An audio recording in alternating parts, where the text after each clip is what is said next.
Domino's, pizza ಹಟ್ ಇಂತಹ ದೊಡ್ಡ ದೊಡ್ಡ ದೈತ್ಯ ಕಂಪನಿಗಳು ಪಿಜ್ಜಾ ಮಾರ್ಕೆಟನ್ನು ಕ್ಯಾಪ್ಚರ್ ಮಾಡ್ಕೊಂಡಿರಬೇಕಾದ್ರೆ ನಾನು ಇಂತಹದೇ ಒಂದು ಬಿಸ್ನೆಸ್ ಮಾಡಬಹುದಾ?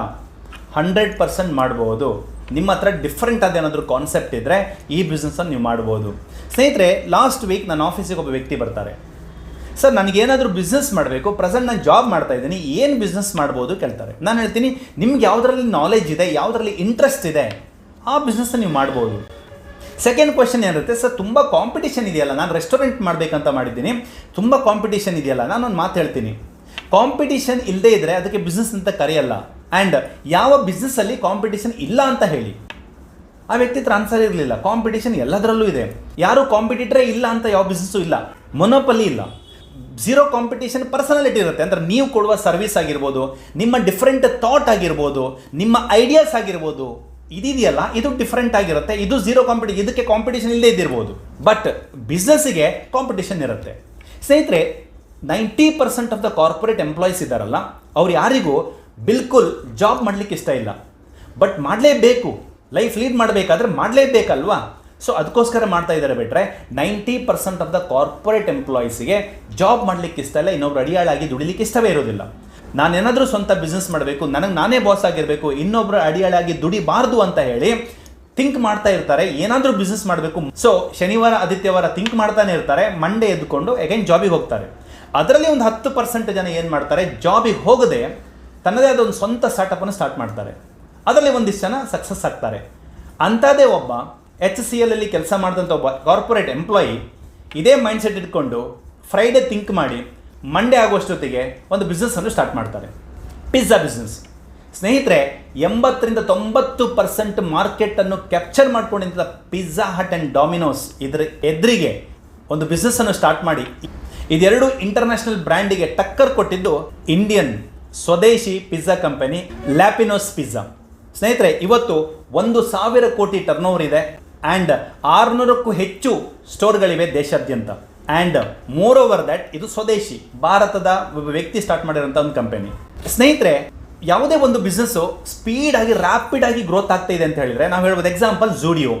ರ್ಯಾಪಿಡಾಗಿ ಗ್ರೋತ್ ಆಗ್ತಾ ಇದೆ ಝೂಡಿಯೋ ಅಂತ ಹೇಳಿದರೆ ಕಾಮನ್. ಯಾಕಂತ ಕೇಳಿದರೆ ಅದ್ರ ಹಿಂದ್ಗಡೆ ಶಕ್ತಿ ಇರೋದು Ratan Tata group of industry. So ಅವ್ರ ಹತ್ರ ದುಡ್ಡಿದೆ, ಮಾರ್ಕೆಟಿಂಗ್ ಹೇಗೆ ಮಾಡಬೇಕಂತ ಗೊತ್ತಿದೆ, ನಾಲೆಜಬಲ್ ಪರ್ಸನ್ಗಳಿದ್ದಾರೆ. ಅಂತಹ ಕಂಪನಿಗಳು ರ್ಯಾಪಿಡ್ ಆಗಿ ಗ್ರೋತ್ ಆಗೋದು ದೊಡ್ಡ ವಿಷಯನೇ ಅಲ್ಲ. ಬಟ್ ಯಾವುದು ಬ್ಯಾಕ್ಗ್ರೌಂಡ್ ಇಲ್ಲದೆ ನಿಮ್ಮಂಥ ಒಬ್ಬ ಕಾಮನ್ ಮ್ಯಾನ್ ಒಂದು ಬಿಸ್ನೆಸ್ ಅನ್ನು ಸ್ಟಾರ್ಟ್ ಮಾಡಿ ರ್ಯಾಪಿಡ್ ಆಗಿ ಗ್ರೋತ್ ಆಗಿ ಕೇವಲ 14 ವರ್ಷದಲ್ಲಿ 1,000 ಕೋಟಿ ಟರ್ನ್ ಓವರ್ ಮಾಡ್ತಾ ಇದ್ದಾನೆ. 600 ಬ್ರಾಂಚ್ಗಳನ್ನು ಇಂಡಿಯಾದಲ್ಲಿ ಹೊಂದಿದ್ದಾನೆ ಅಂತ ಹೇಳಿದ್ರೆ ಇದು ಸಣ್ಣ ಪುಟ್ಟ ವಿಷಯ ಅಲ್ಲ. ಸ್ನೇಹಿತರೆ, ಈ ಕೇಸ್ ಸ್ಟಡಿ ಮಾಡಬೇಕಾದ್ರೆ ನನಗೆ ಇಂಟ್ರೆಸ್ಟ್ ಆದ ವಿಷಯ ಇಷ್ಟೇ. ಒಬ್ಬ ಕಾಮನ್ ಮ್ಯಾನ್, ಒಬ್ಬ ನಾರ್ಮಲ್ ಪರ್ಸನ್ ಸಹ ಮನಸ್ಸು ಮಾಡಿದರೆ ಏನು ಬೇಕಾದರೂ ಮಾಡ್ಬೋದು ಅಂತ ಹೇಳಿ ನನಗನ್ಸುತ್ತೆ. ಸ್ನೇಹಿತರೆ 2011ರಲ್ಲಿ ಸನಮ್ ಕಪೂರ್ ಅಂತ ಒಬ್ಬ ವ್ಯಕ್ತಿ ಈ ಬ್ರ್ಯಾಂಡನ್ನು ಸ್ಟಾರ್ಟ್ ಮಾಡ್ತಾರೆ. ವಿದೇಶಗಳಲ್ಲಿ ಪಿಜ್ಜಾ ಆರ್ಡರ್ ಮಾಡಿದ್ರೆ ದೊಡ್ಡ ದೊಡ್ಡ ಸ್ಲೈಸ್ ಕೊಡ್ತಾರೆ, ಅದೇ ಇಂಡಿಯಾದಲ್ಲಿ ಸ್ಮಾಲ್ ಸ್ಲೈಸ್ ಕೊಡ್ತಾರೆ.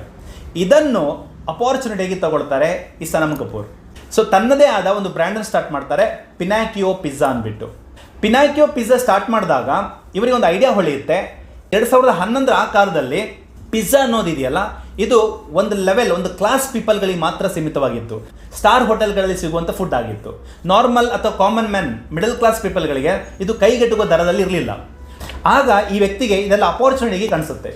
ಸೊ ಈ ವ್ಯಕ್ತಿ ಈ ಬಿಸ್ನೆಸ್ ಸ್ಟಾರ್ಟ್ ಮಾಡಿ ಕಾಮನ್ ಮ್ಯಾನಿಗೂ ರೀಚ್ ಆಗಬೇಕು ಆ್ಯಂಡ್ ಅವರು ಕೊಡದೇ ಇರುವಂತಹ ಸೈಜ್ ಇದೆಯಲ್ಲ, ಲಾರ್ಜ್ ಸೈಜ್, ಅದು ನಾನು ಕೊಡಬೇಕಂತ ಹೇಳಿ, ಕಮ್ಮಿ ಪ್ರೈಸಿಗೆ ಕೊಡಬೇಕಂತ ಹೇಳಿ ಏನು ಮಾಡ್ತಾರೆ, ಪಿನಾಕಿಯೋ ಪಿಜ್ಜಾ ಅಂತಲೇ ಸ್ಟಾರ್ಟ್ ಮಾಡ್ತಾರೆ.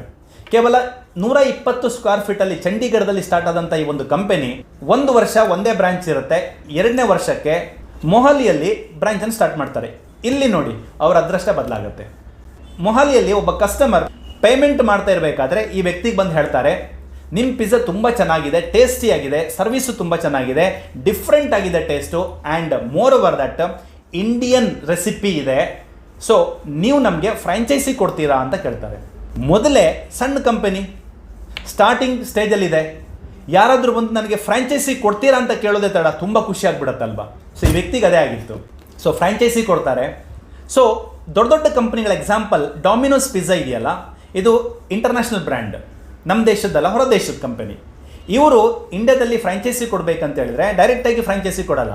ಇವ್ರು ಏನು ಮಾಡ್ತಾರೆ, ಕಾರ್ಪೊರೇಟ್ ಬ್ರ್ಯಾಂಡ್ ಜುಬಿಲಿಯಂಟ್ ಏನಿದೆ ಅವ್ರ ಜೊತೆ ಟೈಅಪ್ ಆಗ್ತಾರೆ. ಅವ್ರು ಹೇಳ್ತಾರೆ, ನೀವು ಕಾರ್ಪೊರೇಟ್ ಕಂಪನಿ ಇದ್ದೀರಾ, ನೀವು ಇಂಡಿಯಾದಲ್ಲಿ ಏನು ಮಾಡ್ಬೋದು, ನೀವು ಫಾರ್ವರ್ಡ್ ಮಾಡ್ಬೋದು, ಫ್ರಾಂಚೈಸಿ ಇನ್ನೊಬ್ರಿಗೆ ಕೊಡ್ಬೋದು. ಸೊ ಅಂತ ಹೇಳಿ ಪರ್ಮಿಷನ್ ಕೊಡ್ತಾರೆ. ಸೊ ಇವ್ರು ಹಾಗೆ ಮಾಡಲ್ಲ. ಈ ವ್ಯಕ್ತಿ ಏನು ಮಾಡ್ತಾರೆ, ಲೋಕಲೈಟ್ಗಳಿಗೆ ಫ್ರಾಂಚೈಸಿ ಕೊಡ್ಲಿಕ್ಕೆ ಸ್ಟಾರ್ಟ್ ಮಾಡ್ತಾರೆ. ಆ್ಯಂಡ್ ಫ್ರಾಂಚೈಸಿ ಕೊಡಬೇಕಾದ್ರೆ, ದೊಡ್ಡ ದೊಡ್ಡ ಕಂಪನಿಗಳ ನೀವು ಫ್ರಾಂಚೈಸಿ ತಗೊಳ್ಬೇಕಾದ್ರೆ ತುಂಬ ಪ್ರೊಸೀಜರ್ಸ್ ಇರುತ್ತೆ ಆ್ಯಂಡ್ ತುಂಬ ಟರ್ಮ್ಸ್ ಆ್ಯಂಡ್ ಕಂಡೀಷನ್ಗಳಿರುತ್ತೆ. ಅವರು ಆ ಟರ್ಮ್ಸ್ ಆ್ಯಂಡ್ ಕಂಡೀಷನ್ ಒಬೇ ಮಾಡ್ತಾನೆ ಇರಬೇಕಾಗುತ್ತೆ. ಬಟ್ ಇವ್ರು ಏನು ಮಾಡ್ತಾರೆ, ಅದೆಲ್ಲ ಫ್ರೀ ಬಿಟ್ಬಿಡ್ತಾರೆ.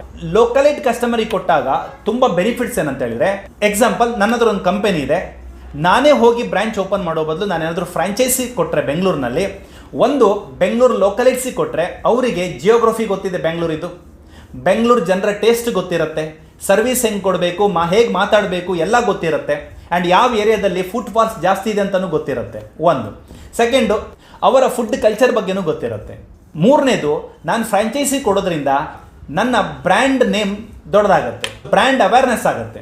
ಇನ್ನೊಂದು, ನಾನು ಫ್ರಾಂಚೈಸಿ ಕೊಡೋದ್ರಿಂದ ನನಗೆ ಕಾಸ್ಟಿಂಗ್ ಏನಿದೆ ಅದು ಕಡಿಮೆ ಆಗುತ್ತೆ. ನಾನು ಇನ್ವೆಸ್ಟ್ ಮಾಡೋ ಅವಶ್ಯಕತೆ ಇಲ್ಲ, ಫ್ರಾಂಚೈಸಿ ಓನರ್ ಯಾರಿದ್ದಾರೆ ಅವ್ರು ಇನ್ವೆಸ್ಟ್ ಮಾಡ್ತಾರೆ. ಅಗೈನ್ ನಾನು ಫ್ರಾಂಚೈಸಿ ಕೊಡೋದ್ರಿಂದ ನನ್ನ ರಾ ಮೆಟೀರಿಯಲ್ಸ್ ಏನಿದೆ ಅದರ ಪ್ರೈಸ್ ಕಡಿಮೆ ಆಗುತ್ತೆ. ಸೊ ದಟ್ ನಾವು ಮಾರ್ಕೆಟಲ್ಲಿ ಕಾಂಪೀಟ್ ಮಾಡ್ಬೋದು. ಫ್ರಾಂಚೈಸಿ ಕೊಡೋದ್ರಿಂದ ಇಷ್ಟೆಲ್ಲ ಬೆನಿಫಿಟ್ಸ್ಗಳಿವೆ. ಸ್ನೇಹಿತರೆ, ಇದೇ ರೀತಿ 1-2 ಫ್ರಾಂಚೈಸಿ ಓಪನ್ ಆಗಿದ್ದು ಅವ್ರೇನು ಮಾಡ್ತಾರೆ, ಒಂದೊಂದೇ ಏರಿಯಾ, ಒಂದೊಂದೇ ಸ್ಟೇಟಿಗೆ ಫ್ರಾಂಚೈಸಿ ಕೊಡ್ತಾ ಇವತ್ತು ಭಾರತದಾದ್ಯಂತ ಸುಮಾರು 600ಕ್ಕೂ ಹೆಚ್ಚು ಫ್ರಾಂಚೈಸಿ ಔಟ್ಲೆಟ್ಗಳಿವೆ. ಪಿನಾಕಿಯೋ ಪಿಜ್ಜಾ ಅಥವಾ ಲ್ಯಾಪಿನೋ ಪಿಜ್ಜಾ ಅಂತ ಏನು ಕರಿತೀವಿ. ಪಿನಾಕಿಯೋ ಪಿಜ್ಜಾನಿಂದ ಲ್ಯಾಪಿನೋ ಪಿಜ್ಜಾ ಅಂತೇಳಿ ರೀನೇಮ್ ಮಾಡ್ತಾರೆ. ಲ್ಯಾಪಿನೋ ಅಂತ ಹೇಳಿದರೆ ಇಟಾಲಿಯಲ್ಲಿ ಬಿಗ್ ಸೈಜ್, ಜೈಂಟ್ ಅಂತ ಕರಿತೀವಿ. ಸೊ ಈ ರೀತಿ ಮಾಡ್ತಾ ಸ್ನೇಹಿತರೆ 1,000 ಕೋಟಿ ಟರ್ನ್ ಮಾಡ್ತಾರೆ. ಈ 1,000 ಕೋಟಿ ಟರ್ನ್ ಹೇಗಾಗುತ್ತೆ, ದೊಡ್ಡ ಕಂಪನಿಗಳು ಏನು ಮಾಡ್ತವೆ, 10%, 15% ಅಂತೇಳಿ ಫ್ರಾಂಚೈಸಿ ರಾಯಲ್ಟಿ ತಗೊಳ್ತಾರೆ. ಬಟ್ ಇವ್ರು ಏನು ಮಾಡ್ತಾರೆ, ರಾಯಲ್ಟಿಯಲ್ಲಿ ಕಡಿಮೆ ಮಾಡ್ತಾರೆ, 8 to 4% ಮಾಡ್ತಾರೆ. ಸೊ ರಾಯಲ್ಟಿಯಲ್ಲಿ ಕಡಿಮೆ ಮಾಡ್ತಾರೆ, ಬಟ್ ಇವ್ರೊಂದು ಕಂಡೀಷನ್ ಇಡ್ತಾರೆ, ಎಲ್ಲ ಕಡೆನೂ ಸೇಮ್ ಟೇಸ್ಟ್, ಸೇಮ್ ಕ್ವಾಲಿಟಿ ಸಿಗಬೇಕಂತ ಹೇಳಿ.